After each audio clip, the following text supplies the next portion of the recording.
আসসালামু আলাইকুম। চলে এলাম আরেকটি ক্যামেরা রিভিউ নিয়ে। আজকের এই ভিডিওতে আমরা OnePlus 13R এই ফোনটির ক্যামেরা টেস্ট করব। তাছাড়া ইতিমধ্যে এই ফোনটির ফুল রিভিউ দেওয়া আছে আমাদের ইউটিউব চ্যানেলে। ভিডিও লিংক থাকছে ভিডিও ডিসক্রিপশনে এবং কি আই বাটনে। OnePlus 13R এই ফোনটিতে ব্যবহার করা হয়েছে ট্রিপল ক্যামেরা সেটআপ, যেখানে থাকছে 50 megapixel main sensor, 50 megapixel telephoto lens with 2x optical zoom, 8 megapixel ultra wide আর থাকছে 16 মেগাপিক্সেল সেলফি ক্যামেরা। প্রথমেই কথা বলা যাক ভিডিও কোয়ালিটি নিয়ে। এই ফোনটির মেন ক্যামেরা দিয়ে সর্বোচ্চ 4K 60 fps এ করা যায় ভিডিও।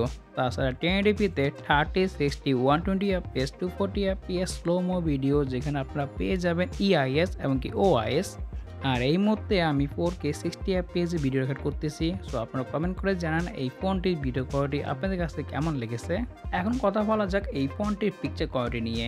এই ফোনটির মেন ক্যামেরা দিয়ে আমরা দিনের বেলা খুবই ভালো ছবি তুলতে পারছিলাম। ছবিতে যথেষ্ট পরিমাণ ডিটেলস এমনকি শার্পনেস ছিল। কালার কারেকশন ডাইনামিক রেঞ্জ খুবই ভালো ছিল। তাছাড়া এই ফোনটি কিছুটা কালার বুস্ট করে, এর কারণে এই ফোনটির ছবিগুলো দেখতে খুবই সুন্দর লাগছিল। আর এই হলো এই ফোনটির 8 মেগাপিক্সেল আল্ট্রা ওয়াইডের পিকচার কোয়ালিটি। অলমোস্ট মেন ক্যামেরার মতনই পিকচার দিচ্ছিল, যদিও ছবিতে ডিটেলস এমনকি শার্পনেসের কিছুটা ঘাটতি থাকছে, তারপরও খারাপ না।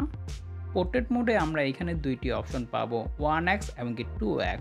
2x এ আপনারা ছবি তুলবেন, এতে করে আপনারা ভালো একটি পোর্ট্রেট ছবি পাবেন। আমাদের কাছে এই ফোনটির পোর্ট্রেট মোড খুবই ভালো লেগেছে, কালার কারেকশন খুবই ভালো, ডাইনামিক রেঞ্জও খুবই ভালো দিচ্ছিল। তাছাড়া আমরা আগেও বলেছি এই ফোনটি কিছুটা কালার বুস্ট করে, এই কারণে এই ফোনটির পিকচার দেখতে খুবই ভালো লাগে। আর রাতে আমরা এই ফোনটি থেকে এরকম পোর্ট্রেট পাচ্ছিলাম। লাইটিং কন্ডিশন ভালো হলে আপনারা ইজিলি এই ফোনটি থেকে খুবই ভালো পোর্ট্রেট ছবি পেয়ে যাবেন। এখন কথা বলা যাক রাতের ফটোগ্রাফি নিয়ে। রাতে আমরা এই ফোনটি থেকে খুবই ভালো ছবি পাচ্ছিলাম। তাছাড়া লাইটিং কন্ডিশন ভালো হলে আপনারা এই ফোনটি থেকে ইজিলি এই টাইপের মতন ছবি পেয়ে যাবেন। যথেষ্ট পরিমাণে ডিটেলস এমনকি শার্পনেস থাকছে, কালার কারেকশন অলমোস্ট ন্যাচারাল।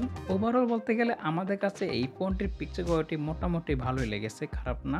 আর বর্তমানে এই ফোনটি বাংলাদেশে মার্কেটে আপনারা পেয়ে যাবেন 55,000 টাকার আশেপাশে। তো এই প্রাইস রেঞ্জে এটি কেমন হবে তার জন্য দেখতে হবে ফুল রিভিউ। আর ফুল রিভিউ দেওয়া আছে আমাদের ইউটিউব চ্যানেলে, ভিডিও লিংক থাকছে ভিডিও ডিসক্রিপশনে এবং কি আই বাটনে।